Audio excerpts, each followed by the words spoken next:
Hello, everyone. This is Dave Paulsen, head men's basketball coach at George Mason University, here for the second episode of DP's Distancing Dialogues. Today, I'm fortunate to have Tobin Anderson, the head coach at St. Thomas Aquinas in New York, as my guest. Tobin was an assistant coach for me, I think like 23 years ago when I was a head coach at Moyne. 2 years, right? 2 years with me, Tobin? Yeah, 2 years, yeah. And then since gone on to unbelievable success. Tobin left Lemoyne, went to become the head coach at Clarkson University, did a great job there, went to Hamilton College. We were rivals in the same conference for a couple of years that we overlapped. Did a great job at Hamilton College, went to be an assistant at Siena College for a couple of years, and then has been at St. Thomas Aquinas, I believe, for 7 years. When he went to St. Thomas Aquinas, the team had been ranked 310th out of 316 teams in D2. Since that time, they've gone to 5 straight NCAA tournaments, 5 straight 25 or more win seasons, 2 Sweet 16s, and Elite 8. So just really a phenomenal career. Sought-after speaker, a former 5-star coach as well. So really excited to talk basketball.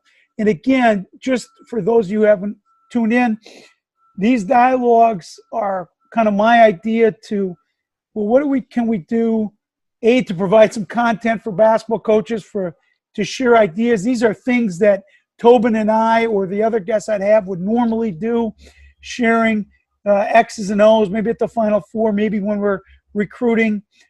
This technology makes it available, but it's also an opportunity to give back. And so for each guest that appears, I'm going to make a donation to a relief organization.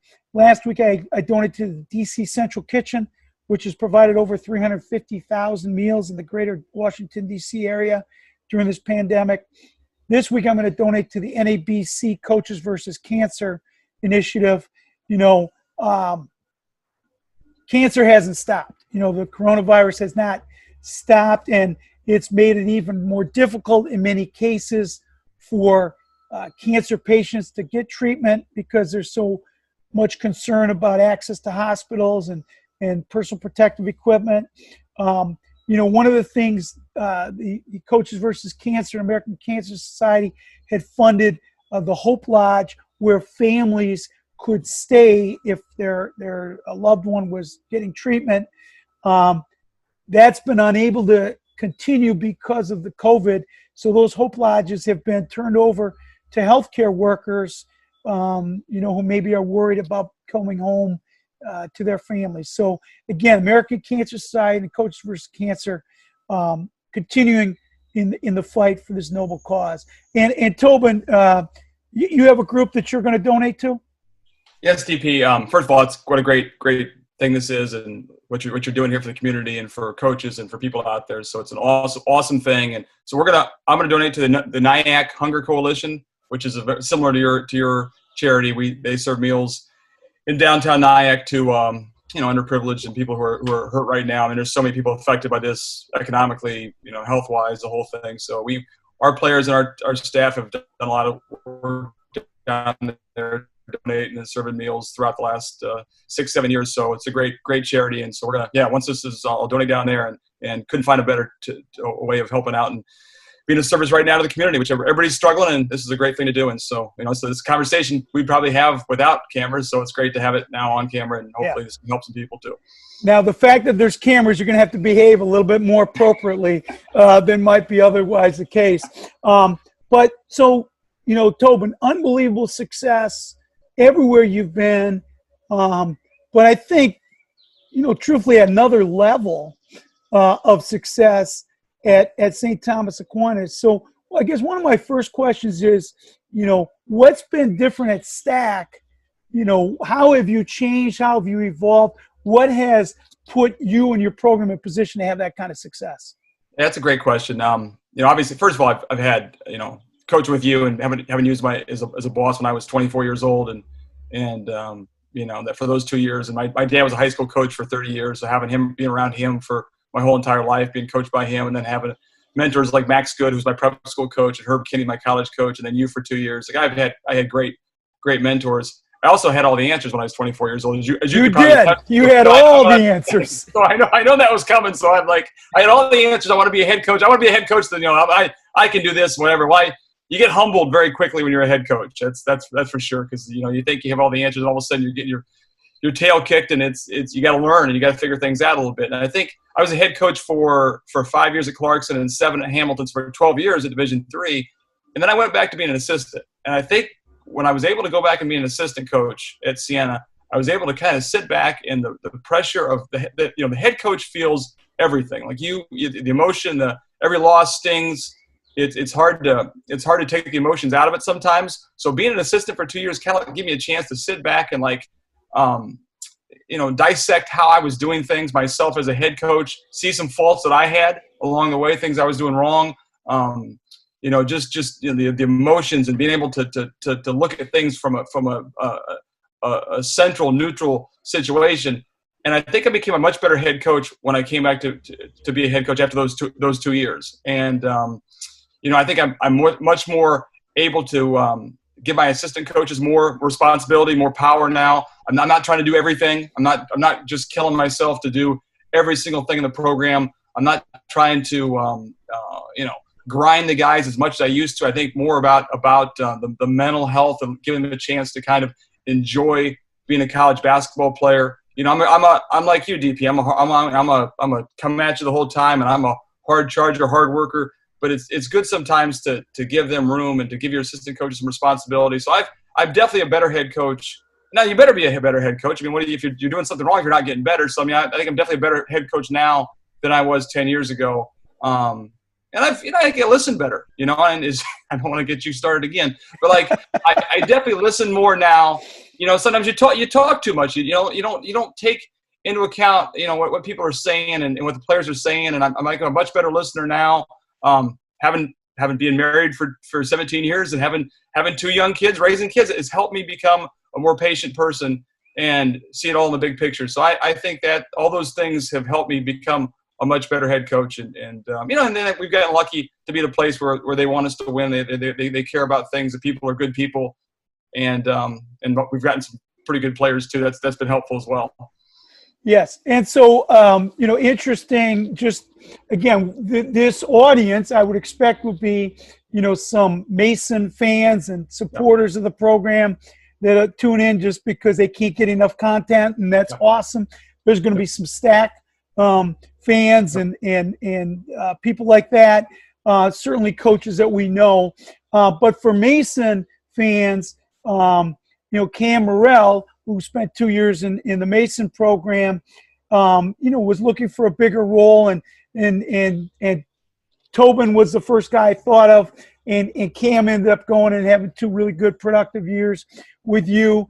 Greg Kalick's high school teammate, Meech, great Dimitri, great point guard for Tobin. So there's some Mason STAC connections here as well. Yeah, Cam Morrell could not have been a better leader, a better competitor, a more mature person than he was in our program. Obviously, he's a very good player and had 2 great years. We won, I think, 26 games his first year and 25 the next year. Captain, for sure his last year, maybe both years. But a leader, he's just a great individual. All the things that you said about him, DP, and the people had said about Cam as a person, all turned out to be so true.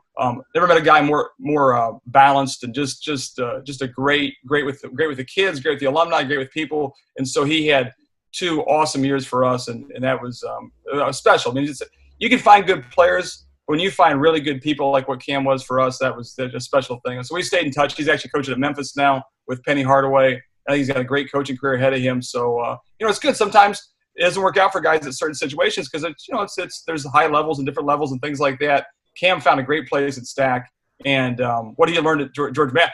It's funny because how you play defense, you guys force middle. And no, so we take away baseline. No, come on, whatever. I really want to put it down. Well, I said, you must have been scared of Paulsen because, for God's sake, for 2 years I could not get him to take the middle away and force baseline. He kept forcing middle. I said, man, Paulsen he's got that in your head. So we spent 2 years trying to undo all the defensive things that he had. Now, let's not mistake him. He wasn't great going either way, but he was he could make shots, and he was a great leader. And then obviously the Mount Vernon connection, Calixte, and we get the point guard, and he's been great for us too. So there's, it's funny, you run in the same circle, so we see a lot of the same recruits, and it's good to see guys that come from good programs work out both ways. Yeah, it was just fun, for me, and I think for everyone, finding the right fit, and obviously, Cam had some opportunities to transfer to Division I level, and I said that's great, but here's a guy I know, who I trust, who believes in you, and it was just great, Perfect. For both ways. Tobin, talk about what you think. You're a better listener now. The 2-year kind of mini sabbatical, if you will, as an assistant after 12 years as a head coach. Really great to recharge and get you to refocus. So you get to STAC, and you're trying to build a championship culture. What have been the things that you found have been the most important in building that kind of culture? Yeah, it's hard when you go to a place that I hadn't worked at STAC. I didn't really know STAC. I knew the athletic director pretty well. So you go to a place where you're new, and you got to get information. Like you got to learn about the school, about the players they had before, about the previous coaching staff, like why they haven't won.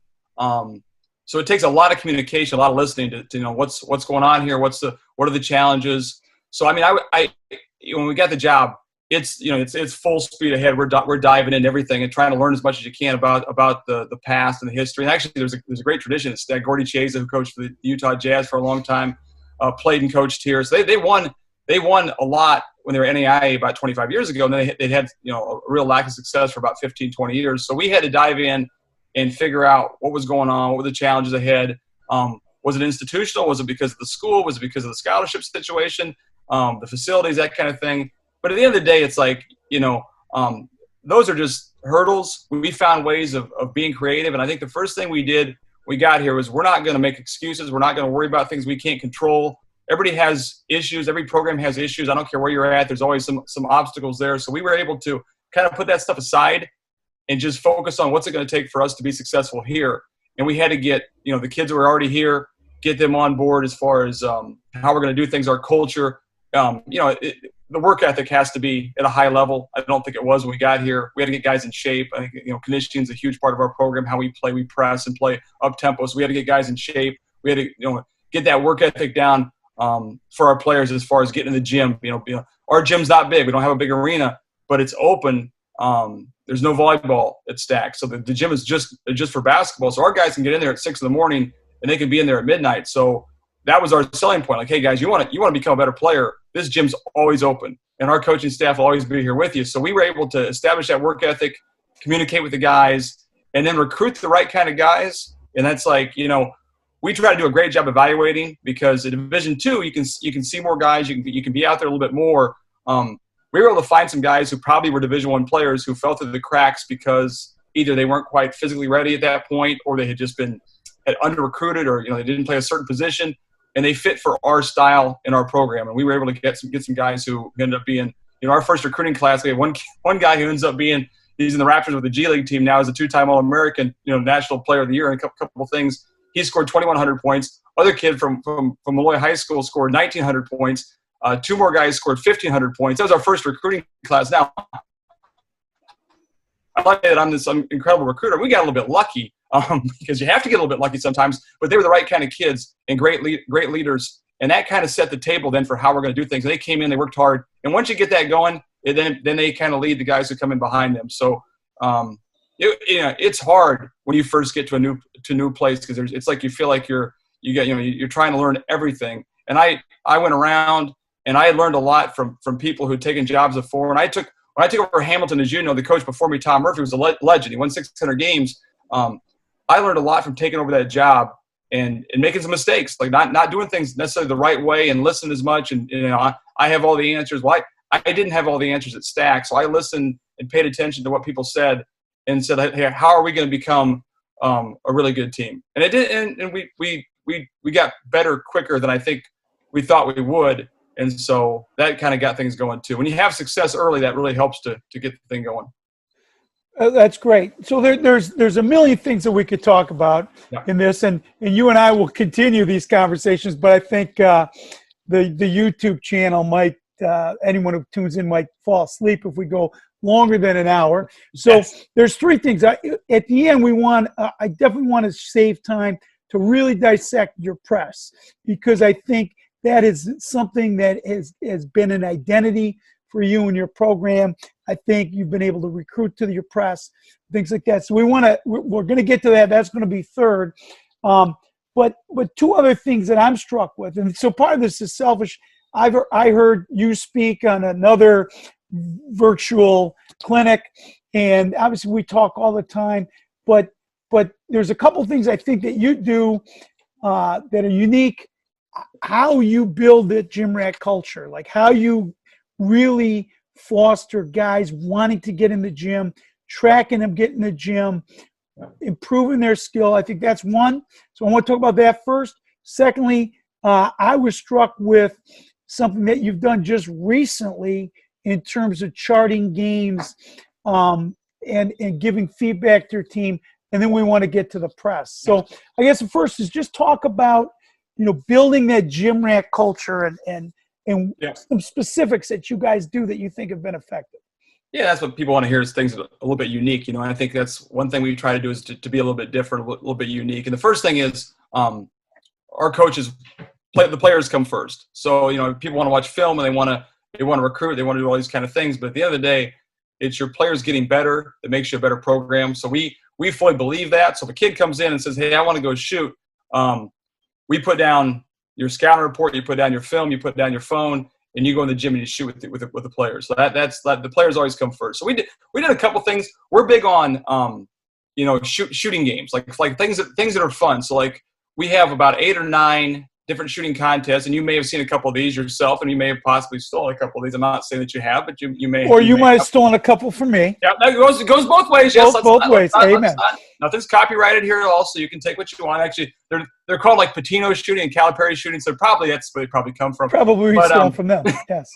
But we have like 7 or 8 shooting games, and we have program records, we have individual records. So a guy comes in and his record, and let's say the 100-point game, which is a great game, it's from John Beeline, and his record is 104. So it's like, okay, we put that on the board. That's a great thing. Well, then it's like one guy gets 108. Well, then that's the higher score. So we're always trying to better that score. So we got one year we just got trophies. We said, let's get some little trophies. Like they cost like $5, and the person in the program who has the highest score gets that trophy in their locker. And, guys are competitive. Guys who play college basketball at George Mason or St. Thomas Aquinas or Williams or Wesleyan, they're competitive guys. So, like, they want to have those trophies. We have 8 contests, and the idea is to be the leader in those shooting contests on the team. And so you can walk in the locker room and, one guy's got 7 trophies. Well, that gets somebody else upset because they want to get those records. And so we're talking trash all the time. Like one thing, we talk a lot of trash. Our guys enjoy that. Hey, what's going on here? Lou's got all these trophies. So then guys want to beat Lou's record, so they'll come in and then at the end of practice we're like, big day today.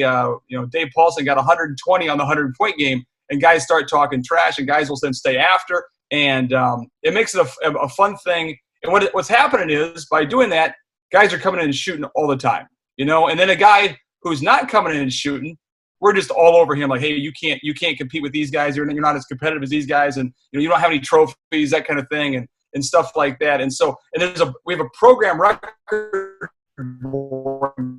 Cam Morrell actually has a couple of these records, all-time records. So what we'll do on our Twitter or on a group text is, hey, a guy breaks a program record, we'll send it out. And we've had guys, alums, who literally will go back now 3 years later and do it on their own when they're 26 years old and try to break that record their guys have right now because they want to have that program record. So it makes it a fun, competitive thing.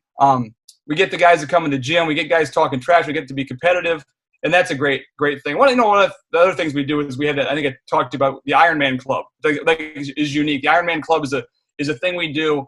And for basketball fans out there, the fall is a grueling time. It's a fun time because you're getting ready for the season, but it's also grueling because you're getting yourself in shape. You're in the weight room. You're in the track. You're doing conditioning stuff.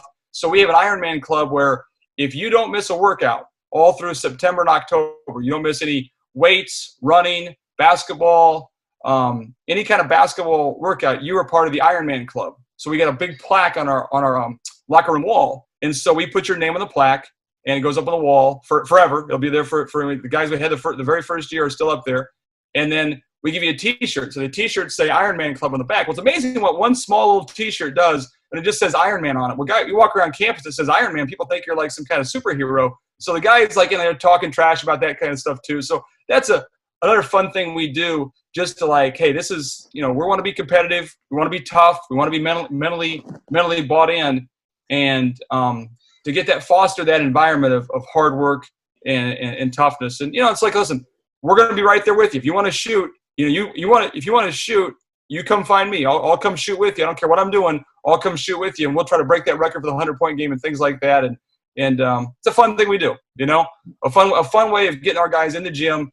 And then, I think once you get 8 or 9 guys who want to get in the gym all the time, the rest of the guys will come with you, So that's our culture. And it's been a fun thing. That's awesome. That's great. That's good stuff. And your stuff that people can build on and take and obviously shape for whatever the dynamics are of their program. Yep. Talk to me a little bit about your rebounding, your hustle chart, and how you do it. I think the thing that was intriguing to me is finding a way to have a post-game evaluation that hits on the main things, not too many things that you can continually reference. Because, a lot of coaches, I'm going to do this, I'm going to have all these charts and all these prizes, and then you got a game the next day, and they don't stick with it. And I think, so it seems to me like you found a system that works for you. Well, I laugh because I think when I was at Moyne with you as an assistant, I was in charge of the game goals chart, and I was usually about 5 games behind.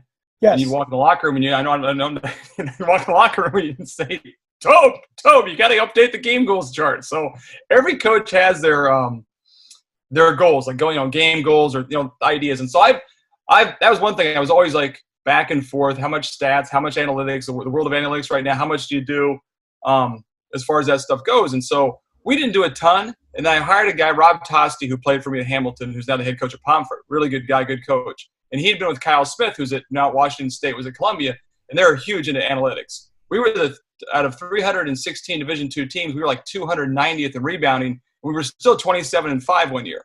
We were like bottom 20 in rebounding. I said, man, we got to get better rebounding the ball. So we started going through this rebounding chart of things that would be important to us as far as stats and get a rebounding up and get those stats where needed to be. So he brought this chart to me. We messed around with it a little bit. We looked at it a little bit. We tweaked it a ton of times. I hated it at first. I'm like, this is going to be terrible. Ended up being a great thing. And since we put it in, we have some benchmarks which I'll go over. We are when we meet our benchmarks as a team, we are 71-1 meeting these 3 benchmarks. So I'm going to show you. I'm going to try to share this screen. But I was a guy who was against that stuff, and now I've become full into it here. Hold on. I'm going to pull this up. Yeah, share your screen first. I'm going to. You can. But while you're doing that, and you did mention how you were late on the game goals. So I just got a text, actually. Somehow they knew we were on this. The Lemoyne accounts payable office is still looking for some receipts from a couple of your recruiting trips. So that was certainly, as a 24-year-old, you had all the answers and about 25% of the required receipts. But now hopefully that bought you some time. Can you figure that out? Well, I can't find it right now. Hold on. I got my press up here. I'm going to find it. But let me go. I'll talk you through it here. I'll talk you through it because I can't really find the chart right now. If you email me, I'll send you the chart. First of all, so at the end, we're going to put your email on. Yep, we'll do that. So, yes, I was probably over budget a few times at Lemoyne, but considering our budget was about $250, it was, hopefully Dick Rockwell doesn't have access to Zoom calls. But, we chart 3 things with the team. We chart box out percentage. All right, so every time a shot's taken, we grade whether or not you boxed out. All right, that's a pretty basic thing. We chart crash percentage. So we tell our guys at the start of the year, you're either a crasher or you're a get-back guy. There's no ambiguity. There's no as you might say, gray area. There's no, you either go or you don't go. So we chart, if you're a crasher, you have to go to the offensive board. We chart your percentage there, and then we chart defensive transition. We're really big on defensive transition. Do your job. That's a phrase we use all the time. Is do Bill Belichick, do your job. So in defensive transition, when the ball crosses half court, we want our two guys who are get back guys, or if there's one guy, to be back either in the hole under the basket or at the top of the key to pick up the ball.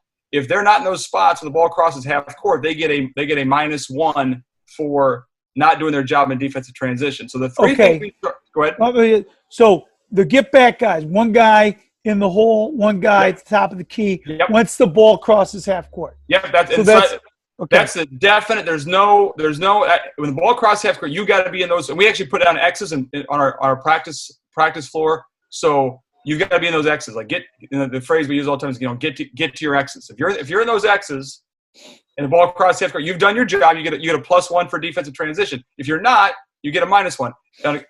For a crasher, if you make two moves, like you make a spin move, you make a swim move, you go to the offensive boards, you get a +1 for crashing. And if you don't do that, a -1.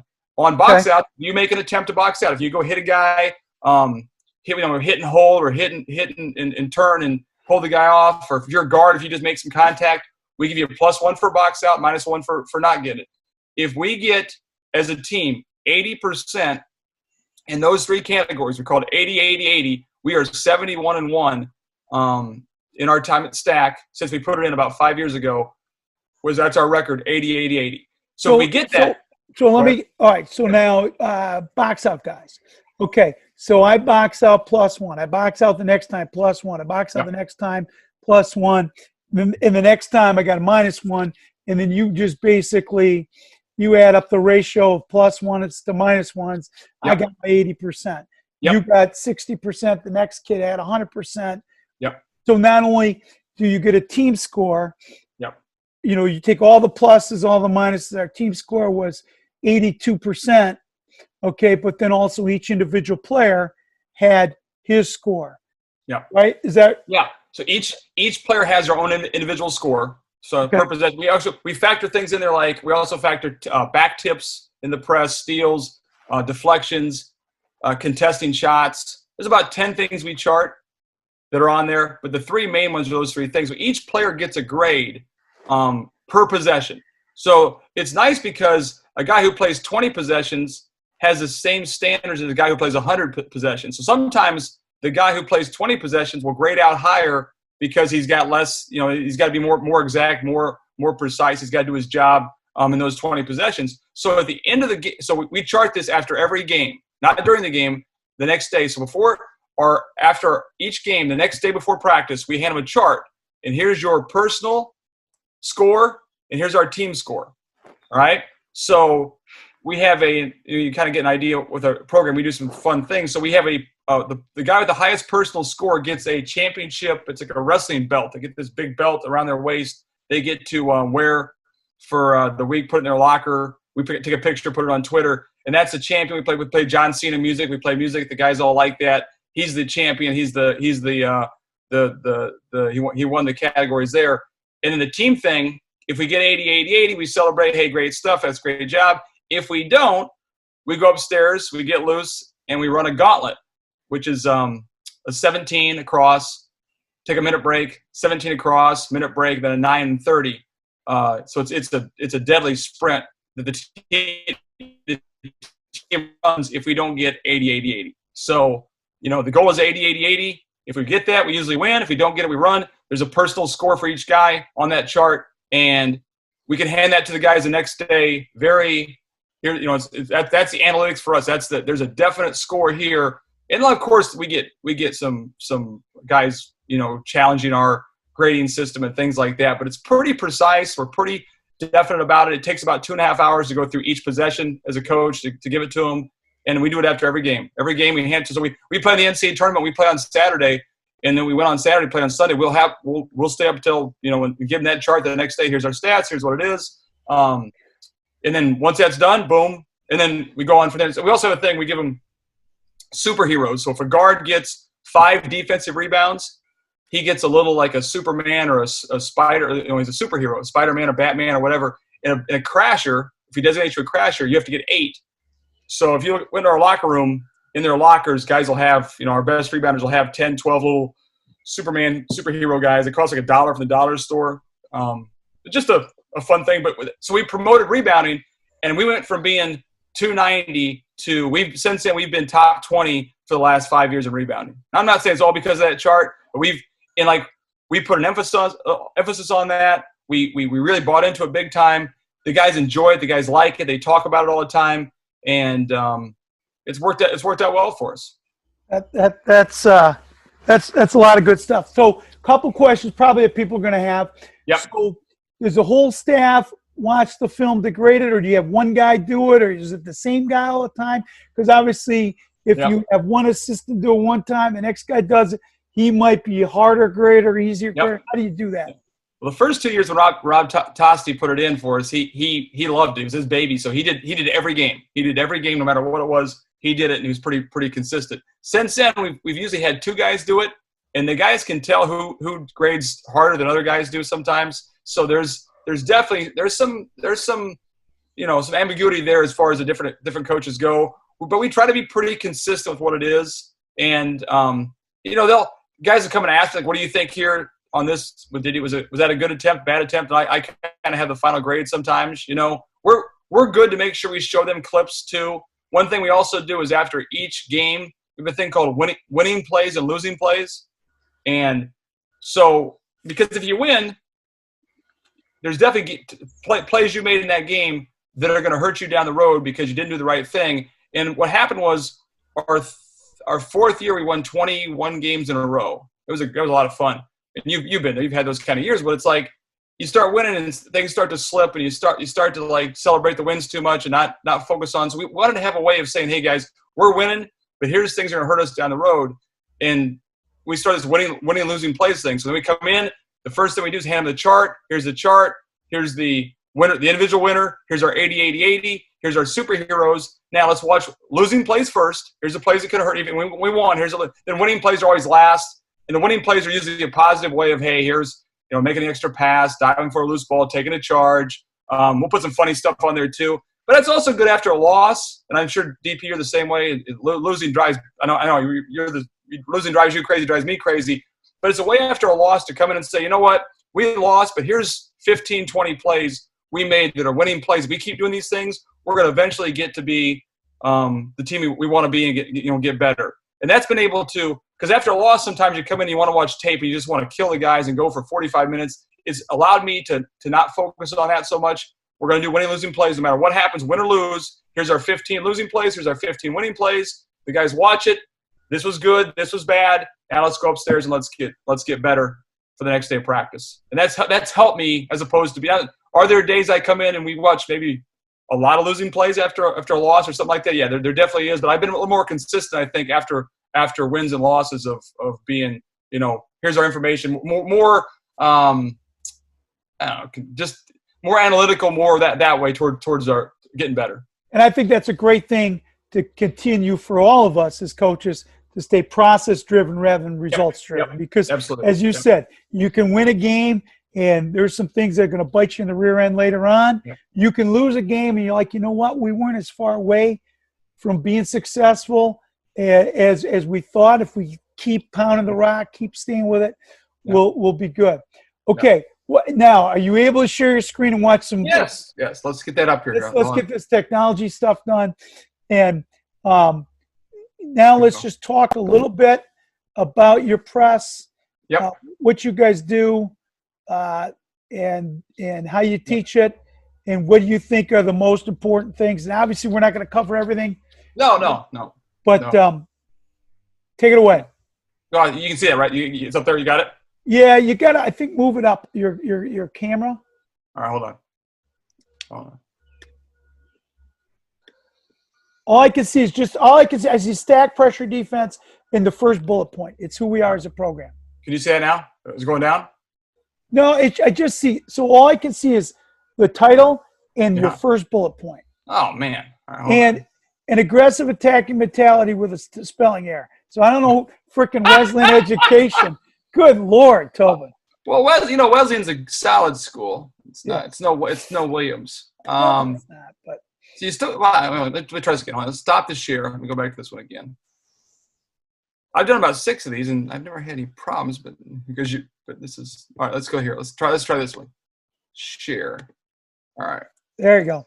Get that better? Yep. There you All go. right, good. Perfect. There we go. All right. So like you talked about DP, and we talk a lot about the press, and pressing is interesting because I talked to a lot of guys about pressing. And I think people make up their minds early on if they do or don't want to press, and some people are like, I don't want to do it. I don't want to give up that control, or I don't want to give up layups, or I don't want to give up let the floor go a little bit too much open.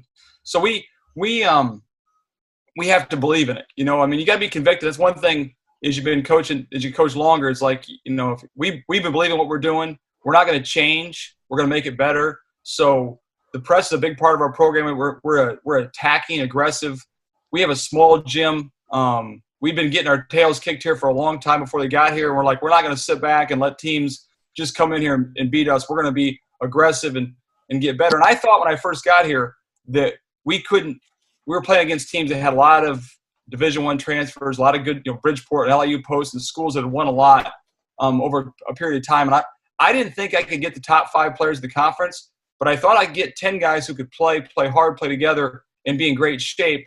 And let's try to do that. And so we got that going. And then once we got that going and we started getting better players, then the press really got good, because now we had not only, the 1 through 10, but our top 2 or 3 guys were 2 or 3 of the best players in the conference. So we got better. But I thought it was a way for us to be different, to be unique, to play more guys. I think teams sometimes get to be a little bit fairly cookie cutter, the same kind of stuff. And like, we're trying to be a little bit different and unique that way. We press on every made shot. So, and our press is the same press. It's a matchup press. We match up man to man. We trap out of it, but we don't change it. There's no 2-2-1. There's no 1-2-2. And those things are very effective. Some teams do them. They're very good at what they do. We just believe in our press and how we press. And so we tweak it, but it's the same kind of thing all the time. So we press on every made shot, every dead ball, any inbounds in the backcourt. We don't press on misses. We're very big on defensive transition. And we play a little bit of secondary defense, sometimes triangle and 2, 1-3 to chaser. And that's when we're doing that, we don't press. And if we're in bad foul trouble, we don't press as well. I mean, part of the deal is when you're bad, you don't get any calls, and all of a sudden you get good, you get all the calls. So we foul a lot, and now that we're good, they don't call as many fouls. So that part is good. But if we get in bad foul trouble, we will definitely back it off a little bit too. But otherwise, we're pressing 95% of the time. The press is not the backbone of our program. It's our half-court defense. We believe that our half-court defense has to be good. We will not sacrifice our half-court defense for the press. So there have been some times the last couple of years where if our half-court defense starts to slip, we will take the press off, at least to start the game, and say, listen, we're going to get stops to start the game the first 5 minutes. And once we get that done, once we establish our half-court defense, we'll go back and press. And you find out the guys actually – they miss pressing. They like pressing. It's a way for us to play faster and get the game going quicker, right? People say you can't press and be great defensively in the half court. This year we were top 10 or 15 in forcing turnovers, and we led the league led our conference in every major defensive category: defensive field goal percentage, 3-point defense, defensive points per game, and rebound margin. We were first in all 4 of those categories, and we pressed the whole time. So we can still press this way and get back and play great half-court defense. The biggest stats for us are turnover margin. We want to be +5.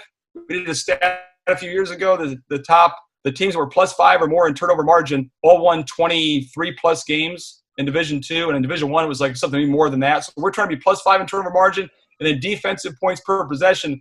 We were 0.96 this year, which is just okay. We've been like 0.82 before. We've been 0.779 before. We've been really good on that because we're turning teams over 20 times a game and also playing pretty good half-court defense. So we spend a lot of time on our defensive transition. We call it tippy-toe. All right, so explain to me what tippy-toe, what is this? Tippy-toe is our defensive transition system. So we were talking one time, we need a name for it. You need guys like names. So it's a Seinfeld reference. It's from Seinfeld. So we said, we'll call it tippy toe. And we basically talked about it. Shot goes up, our crashes are crashing, and usually it's our 1 and 2 are back on defense. They have to get the X's. The guy, one's at the top of the key, one's in the hole. And so when a shot goes up and it's a miss, we have one coach who's just watching tippy-toe. And he'll yell from the sideline, tippy-toe, tippy-toe, tippy-toe. And we got to be in that system where the one man takes the ball, the 2 man's in the hole, he's got the first pass. 3, 4, and 5 are sprinting back. The first post guy back, no matter who it is, 4 or 5, gets to the rim and kicks out the 2 man to the ball side wing. And the other 2 guys, the trailer and the trailing wing, load to the ball. And we're playing 5 against 3, get everybody to ball side and load up to stop any kind of transition. So we have a definite system on a missed shot with that, because I think a lot of pressing teams, they start to cheat up on the shot and they give up too much in defensive transition. We're trying to stop all defensive transition first and foremost. Then when we score, we're right into our press. So, all right. So 2 questions. So one stopping the ball, top of the key, 2's underneath the rim. Okay. First 2 takes first pass. So pass goes up the wing. He's got that pass. He's got that. Yep.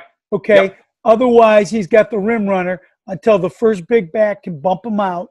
Yep. And then your other big and your other wing load to the ball. Load to the ball. Yeah. So the harder that 5 man gets back, or that first post guy gets back, allows that 2 man then to kick out quicker to the ball side corner. The 2 man's got to be he's your suburban shooter. He's the guy from Wisconsin who can't really probably pressure the ball at all. He's back in the hole, and so he's got to be smart. If there's not a rim runner, he's kicking out early. If there's not a rim runner, he'll get out of the hole early and get to the ball side wing. If there's a good rim runner, he's got to stay and protect until that guy gets there. And more teams now are running without a rim runner, so he's getting ready to cheat out early. And then that first post guy's got to see, hey, if I'm going back and there's nobody at the rim, there's probably going to be a trail, a ball screen, a drag ball screen. He's got to be able to see what's happening. And we go through that obviously in scouting report and be able to defend both at the rim and on the perimeter. So it's a definite system. Like with the 1 man, hey, the 2 man has to be in the hole. The 1 man's got to be at the top of the key when the ball crosses half court. Our first post guy's got to be, hauling tail to get back and get to the rim and kicking those guys out. And the other 2 guys got to get back, talk, point, and get to the ball. So we're playing 5-on-5. And so we're not cutting any corners in defensive transition. We spend a lot of time we probably spend as much time on that as we do on our press. And if that's good, that'll make our press good. So the guy in the hole, if there's a rim runner and a pass up the wing, he'll bump out for the pass in the wing. And then the guy stopping the ball's got to cover down to the big until he gets bumped out, or what do you do? Yeah, I mean, you'd like to hope that your big man's running hard enough that he's not so far behind he can't get to the hole before the other big guy gets there. If that happens, that shouldn't happen very often. That post, yeah, exactly. And we can run. Like we recruit guys that can run. So the first guy back, he's got to outrun the other guy and get back there and protect the hole. A lot of times if we're late getting to the wing, it's because that big guy is not getting back quick enough to kick him out. It's not the guard's fault. It's the big guy's fault for not getting back as hard as he can on defense. So, that 2 man's got to be smart. He's got to know, hey, are they throwing it ahead to a shooter? Are they throwing it ahead to a driver? Don't come out unless we have to come out. But, a lot of times they're throwing ahead to a shooter. You got to get out of there, Okay, so the logical next question, I can see the excuse already. So you got your 1 and your 2 back, and now it's a made basket, and now you're pressing. So do you ever get now how do I get up there to get to my guy? Or so that's the beauty of our press is you don't have a guy. So you go to a spot. So the 2 man is always going to be the last guy, the deepest guy. So on a miss, he's going to be back in the hole. On a make, he's the last guy. No one gets behind him. He takes the last guy going deep. The hardest job is a 1 man because a 1 man now is starting to go back, and now we score. Our 1 and our 3 go to the elbows and find the closest guy. Not their matchup, not their original man. They go to the elbows and find the closest guy, whoever that may be. Right? The 4 man, so 1 and 3 go to the elbows. Yep. Find the closest guy. 2 is already back. He can see the whole court. He sees what's happening. No one gets behind him. He takes care of anything over the top, anything deep. He takes care of. The 5 man is sprinting back. Once the 2 man knows, hey, that 5 man is now past me, he can start to cheat up towards the third guard who might come to the ball, but 2 and 5 have to get matched up. So the 2-man's back there. He's talking, he's pointing, he's seeing what's happening. So the 5-man, once the 5-man gets to his level, they can match up accordingly to who's back there, right? And then the 4-man, the 4-man is now on the ball in our white press where he's all over the ball, high hands, bouncing, lots of energy, trying to get a tip, trying to get a deflection. And that a good 4-man buys us time to match up because now he's all over the ball. He's taking away vision. He's taking away the deep pass. He's bouncing. He's on his toes. So the 1 and 3 go to the elbows, closest guys. 2's the deep guy. They take whoever's close. Whoever's closest. Yep, the closest guys. Now, most teams get into a press break at some point, so it becomes pretty consistent to who they're getting to. But they take. There's not a you man. There's not a I have my matchup. There's no matchup. You don't have a certain guy. They go to those spots. 2's deep. 2 takes a guy who goes deep, and then 5. We'd like to get our 5-man on their 5-man if we can. So usually they'll send their 5-man deep. So we'll try to buy some time and get our 5-man on their 5-man, but we don't have to. We can still have our 2-man on their 5-man, and we're going to switch any kind of cross screen, any kind of up screen, any kind of thing, vertical, horizontal. We're going to switch everything in the press as they move. But the key is that 4-man on the ball, and you've seen a good like when Kentucky had and the kid Walter McCarty. When they had Walter McCarty or they had Antoine Walker or we're dating ourselves here, Tobin. Yes, let's say Iowa when Dr. Tom Davis had guys at Iowa who they press with. If you got a guy on the ball who's just an athletic, bouncing, energetic guy, that's going to save you time getting matched up because he'll get a deflection, he'll get a tip, he'll force a bounce pass, he'll force a lob pass, and now those guys have more time to match up. All right? Yep. So, see where we're at here. I'll get back to the mechanics of the press in a second, but let's go back to here. Just our goals, mentality of the press, +5 turnover differential, make conditioning a factor. We want to be in incredible shape. We are relentless with our conditioning program. Make our depth a factor. Easy baskets. I think guys spend so much time on offense and on out-of-bounds plays and things like that. We think we can get 5, 6, 7 easy baskets a game from our press on a tip, a deflection, a steal. And those end up being layups or dunks. Man, that's your game right there. If you can get 5, 6, 7 easy baskets and the other team only gets 2 easy baskets or 3 easy baskets, you're going to win a lot of games. We can kind of take shooting out of the equation when we recruit.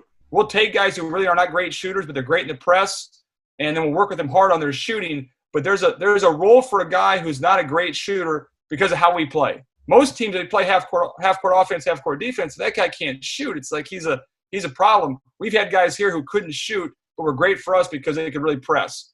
We never talk about making shots. That drives me crazy when coaches say, well, we just didn't make shots or whatever.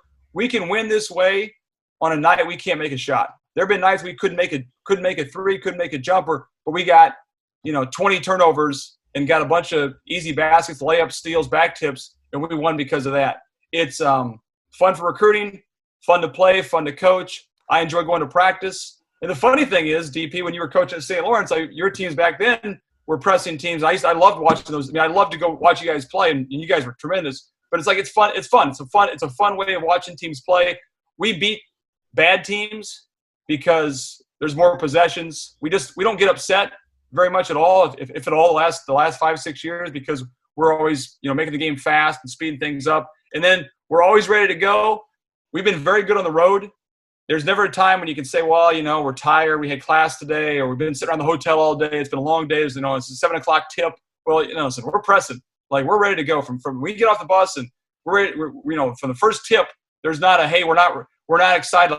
If you're not ready to go, we're going to sub you out and somebody else is going to come in. We're going to keep playing the same way. It allows your young players, I think, to develop throughout the season. If especially if you're playing 10 guys. So our 8, 9, and 10 will get valuable minutes early on. And even sometimes 11, 12 will get some minutes early on. So if you need those guys come February, they're ready because they were playing right from the get-go. When I'm recruiting a kid, I was talking to a kid last night about it. You may not start, but you'll be in the game in the first 4 or 5 minutes because we're going to play 10, 11 guys. And then I think it's hard to prepare for. We play this way every day. You play an opponent, they got 2 or 3 days to get ready for this press. It's hard to get ready in 2 or 3 days for how we're going to play. And it's what we do. We play this way all the time. So we're used to this, and it's become a I think it's a hard. It's, it's almost like a mentality now. Teams are, it's a stack press. They're worried about the press sometimes, and they'll make mistakes they wouldn't make sometimes because they're trying to play too fast, and it's in their head how we're trying to make them play. So, anything else on that, DP? No, I think that's good. And then here's I went through this already, so just kind of I won't linger on this too much. I want to pull up some clips maybe, but our 4-man on the ball. That's our white press. If we go black, he's now a safety. He's off the ball. And when we go, so guys say when you play against a team who's maybe a little bit better than you, has a great point guard, plays fast. And we played Gonzaga my second year here.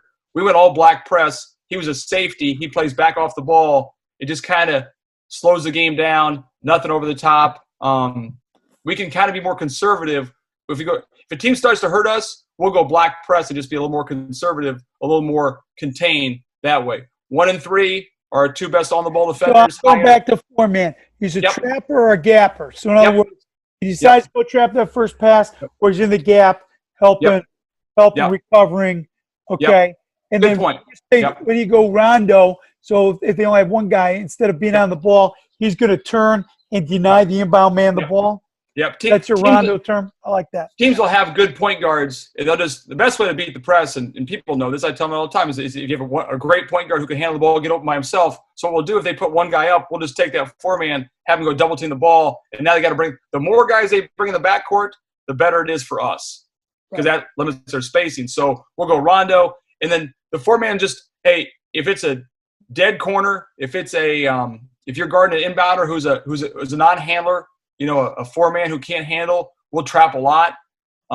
We'll trap the great point guard just to get the ball out of his hands sometimes. So we spend a lot of time with that 4-man, educating him on, hey, this is a good time to go, not a good time to go. We talked to him a lot about that. He's got to be smart about, and if he becomes predictable, it becomes a problem where he's going all the time on the first pass. So it's if you're not trapping, you're gapping, and just contain, stay in front, and let's make those guys in the ball have to go hard against our best defenders who are 1 and 3-men. So that 4-man is huge for us, and he's got to be a high-energy, active guy. We need a couple good guys at that spot. And then 1 and 3, two best on-the-ball defenders, high energy. They go to the elbows, they match up. We don't deny, so they're in open stance the whole time. So we're not denying. We're playing like a defensive back. We're beside the guy, forcing a tough catch, make it tough. Into the guy, but not we're not trying to lose sight of the ball. We're trying to see the ball the whole time. We'll definitely steal the lazy pass, the bounce pass, the lob pass, the deflected pass. But we're not trying to get beat over the top. So those guys got to be high energy guys. And when the ball goes in, we just tell them we don't want the first guy who catches the first pass to pass it.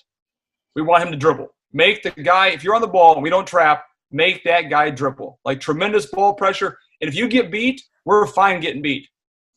But you got to make him dribble. You got to make that first guy dribble. If you get beat, we prefer you don't get beat on the first bounce, but we don't want that guy to look and see into our press, take away vision, make it tough. The 2-man is back. We talked about he's a safety. No one gets past him. He would come, if they bring 3 guys to the ball, he would come up and get matched up with the 3rd guy. But he's got to protect anything deep. So he's got to be a great communicator. Actually, you can hide a guy who's maybe not a great defender. You can hide a 2-man who's back, who can kind of see what's going on, is smart, great talker. Nobody gets behind him. And the 5-man, he's getting back as hard as he can, and he'll take, hopefully, their 5-man as they start to go into their press break. So those are our spots we're going to on a made shot at all times. Any questions on that, DP? No, I think that's good. Okay, good. So I'm going to try to see if I can share some clips here.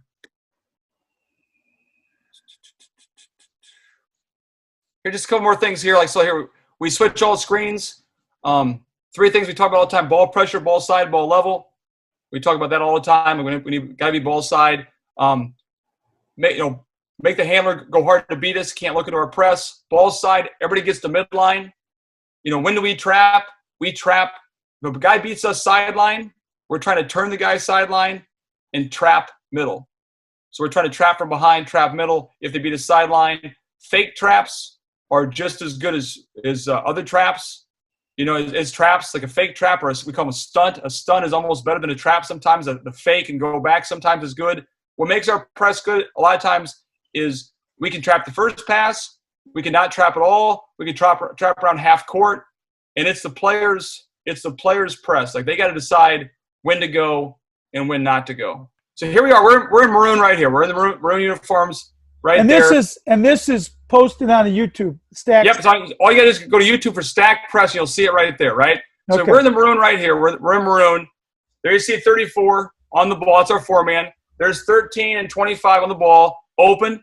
There's a lazy pass. We get a deflection. We lay it up. Those easy baskets are gold right there. Send it. We're in it again. We switch that cross screen. There's our 1 and a 3 right there. And look at our 4-man who's he's a walk-on for us. Ended up being a great kid for us, and just played his tail off. But like, he's got high hands right there. He's taking away vision. He's bouncing. We're right there. We force a 5 count.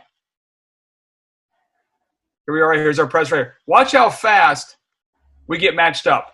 And I think a lot of that's because we're not getting to our original man. We're getting to spots. Right now, we are matched up right there. Not denying. 25, just leave it right there. 25, he's your 2 guard. Yep. Yep. So he's gotten back, but now he knows 5 has gotten behind him. So he's matched up with the 3rd guy. Can you run it back just a little bit? So I think this is important for guys. Yep. So we're 4. Yep. 25 is back. He's back. Yep. And now he knows the 5-man's back. Yep. So now he's got, as soon as 5-man crosses him, he comes up and takes that guy at the top of the key. Yep. For the 3rd matchup. If that 2-man, he's reading the 4th. So we got great ball pressure right now on the ball. He knows he can start cheating. The more ball pressure we have there, the more he can cheat up towards the ball. We're in good shape right there. There's a timeout. We can force a 5 count. Next one. Here's in the NCAA tournament. So they brought 3 guys up this time. So now our 2-man came up, and we're matched up 1, 2, and 3. We're all matched up front. There's a lazy pass. We're not denying we score. We're right back into it. And most teams have a press break, so they're going to go triangle here and bring 3 guys up there. We get into a habit of, hey, this is what's going to happen. Now we're matched. So 15 is your 2-man. What's that? 15 for you is your 2 guy. Yep. He's taking the 3rd guy. Got it. Yep. And here's a deflection. Deflection leads to a dunk, and we score. I want you to watch this. Watch the ball pressure by 15 here. There's a turn. Now you can just see it. And 13, that's ball side. If that ball's on one side of the floor, we want the whole team on that side of the court. They got to be all the way over because we're looking for a trap. If he goes sideline, we want to stunt the sideline. And 13's the guy. If we're going to trap, it doesn't have to. 13 could go trap as this guy turns. Yep, but this time he didn't. And that's it. That's his. He doesn't want to go. He doesn't want to go. There he goes. Lose the ball. Come up, and we score. We're right back into it. We score again. Here we are. We're up. You can see those guys, how quickly 1 and 3 got matched up, right? That's doing your job. Like, you got to do your job. We score right away. We're matched up. We're here. Now, that's a place. They throw a ball to the dead corner. We're going. We're going. And this is a part, it's hard to explain. That's why it would take a longer time. We're on a string. So when that guy goes, that pulls the next guy. That pulls that next guy up with him. So we actually bring a string out sometimes in the preseason and actually have him pulled by a string. He gets pulled. There's a string. He gets pulled up. The next guy gets pulled up right there. There's a deflection, tip, and we'll get an easy basket out of that. Here we go again. Watch our 4-man here. Watch him bounce. He's up. He's bouncing. There's a trap. They run a string. He got pulled up there. Big key. We don't want to foul. I know you're big on not fouling. We don't want to foul in the traps. We don't want to reach in the traps. Just try to be vertical. We shoot the gaps. We get a deflection. We get a steal. We score off that. Let's watch this one here. So that time we were a little bit late getting the ball. That's okay. And the part is we don't have to be perfect every time. We don't have to be on the ball. Sometimes we're a little bit late. You score it. You hit a 3. You're a little late. That's fine. The press can start now. Here's the press. Ball pressure. And you can just kind of see the more we get up, we call it uphill. We're up to the ball. We're uphill. We're kind of shooting that gap. He jumps in the air. We steal and finish. I actually taught him how to finish like that. That's one of my I bet you did. That's part of player development in STAC. Is very important how to finish alley-oops. There's a good trap. Watch 15. Once that guy goes, he's pulling a string. There's your deflection, and we go. There's some action here, some stuff they're doing. We switch a little bit of this here. There's a ball pressure. Here's a back tip. Come from behind. We're coming from behind on the floor. And we can trap there. That's, we want to trap there, they can trap there, that's fine. We're going. Here's another example here. I just love that ball pressure right there. You get a lot of this stuff. They get a little bit antsy, handle the ball. All hell's breaking loose. And we're uphill. Let's see what else we got here. This is good. Here's the part. So we don't get the steal right off the bat, right? We don't get the initial steal. I think what makes the press good sometimes, we trap there. There's an X out. Nothing's happening. We can still keep trapping. We're trapping here. And I don't even know what this is, but we get a 10 count there. They kind of figure things out themselves sometimes. So here's another one here. There's an initial trap. We chase it down. And there's nothing wrong with just playing good half-court defense. Here we go here. So this time they kind of clear us out. We just turn, and we come up here from behind. That's not something we necessarily teach all the time. I love that. It's a great example, DP. That you see that fake trap. I want to show it again. So back. Yep. Yeah, because this is what makes the press good is not the traps. It's all the faking and stunting and hold on that you do. There you go. All right, let's go here. So here we go. There's a steal. So here it is. Right. Watch 24. Watch him fake. So we're here. Yep. We didn't trap. We're just gapping right now. We're ball side. Great ball pressure. Watch it. That stunt, that fake, makes that guy think, hey, am I coming? He's not coming. It slows him down a little bit. We fake. We go back. Here's the turn. And now we come from behind and trap on the turn, and we get pulled up. We don't get anything here. But this is a Sweet 16 game against a pretty good St. Rose team. And Nick, that wears on you for 40 minutes. Here's a trapper off the bat there. We might have fouled there. I won't call that one. There's a trap at half court. We don't get anything there. And we're back. But now the beauty of that is they've wasted. Here's St. John's. We went to St. John's and forced 28 turnovers against them. We beat them by 32. But just you can see a rotation right there for our guys coming up. Guys are on a string. Watch this. You can just look at our guys. And that's a great example of how we're all over to the ball. We got 10 eyes on the ball right now. We don't care. They want to skip the ball. They want to throw the ball to the other side of the floor. We'll live with that. But everybody's over towards the ball. We're loaded to the ball. And now he gets antsy, jumps in the air, and we get that.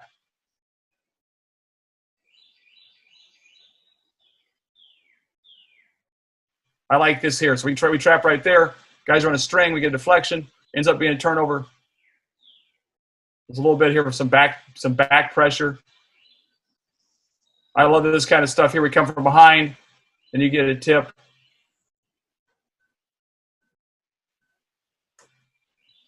Watch how hard 34 plays. Coming from behind, loose ball. We're going that way. This is when you get on a run, too. It's like it's a fun way. When we get on a run, we want to be a little more aggressive. So, we're kind of like, we're not necessarily in white right there. We're kind of in a black, or he's kind of like token. That's okay. We're a little late. That's all right. He goes behind his back. We get a back tip from behind. And once again, that's the way we taught him how to finish those lobs. Here's a good trap, back, come from behind. He travels. Let's go one more clip here. Same thing. Here we are, the back from behind, the back pressure. Feels. Let's go one more.